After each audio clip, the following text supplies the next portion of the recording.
தனியாளா? அவன் தனியாளுதான். ஆனா அவனுக்கு பின்னாடி சைலண்டா ஒரு கூட்டமே இருக்கு. அதனாலதான் நாங்கெல்லாம் அவனை செல்லமா தலைன்னு கூட சொல்லுவோம். யாராவது ஒருத்தர் இலவசமா 100 வேஷ்டி சேலை தந்தா கூட போதும், உடனே அதை வாங்கிட்டு அவனுக்கு ஒரு பட்டத்தை கொடுப்போம், ஓட்டு போட்டு தலைவனாக்குவோம். அவன் நம்மள தெருவில் விட்டுட்டு ஓடி போயிடுவான். கோர்ட்டும் அரசாங்கமும் சட்டப்படி செய்ய வேண்டியதை தேவராஜும் சூர்யாவும் செய்யறது தப்பு.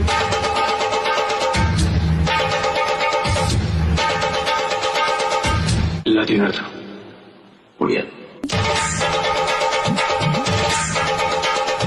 ரிமாண்ட் பண்ணிக்கிறியா பண்ணிக்கோ, தூக்கு கொடுக்குறியா கொடுத்துட்டு போ, தொங்க கூட தயார். அதற்காக ஒடுக்கப்பட்ட, நசுக்கப்பட்ட, சம உரிமை இழக்கப்பட்ட, அடிமைப்படுத்தப்பட்ட என்னுடைய மக்களுக்கு நான் குரல் கொடுக்காமல் இருக்க மாட்டேன். சாகும் தருவாயாக இருந்தாலும் கூட தூக்கில் தொங்குகின்ற கடைசி ஒரு நிமிடம்